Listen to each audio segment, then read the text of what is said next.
Good morning, everyone. Today I'm going to talk about why sleeping with your cell phone is bad for your sleeping cycle.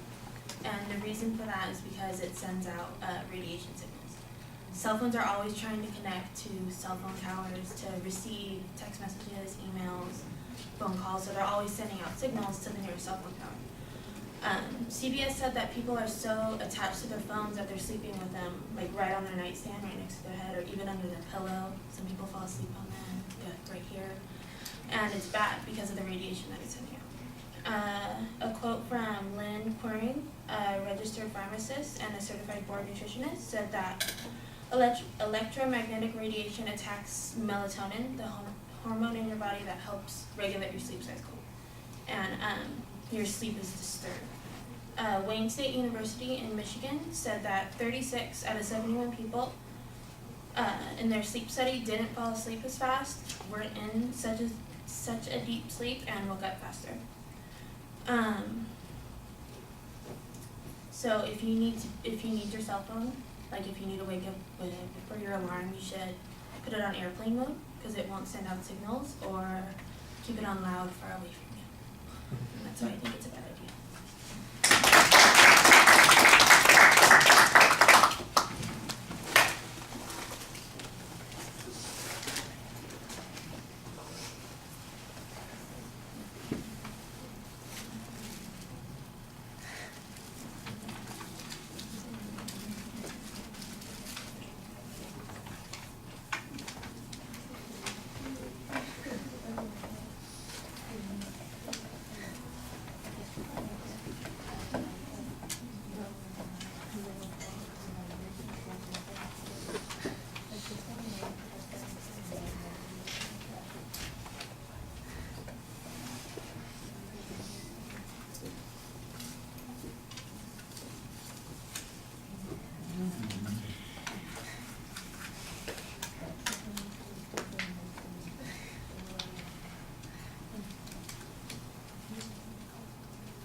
All right, the topics identified clearly. You start off with this CBS statement, and that was the one thing that I shouldn't say the one thing. I had a couple of things that I had a hard time placing. That was one of them. It sounded like it is potentially an example that they're talking about, although it seems very hypothetical in nature. Maybe it's factual data that you're putting it into the category of. I wasn't sure which category it should fit into, so I'm giving you some partial credit on that one.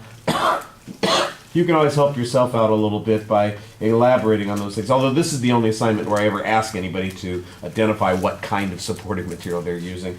The testimony evidence was much clearer. You do have a clear source citation on that, so no problem there. And then there's that last study that you mentioned, the Wayne State study.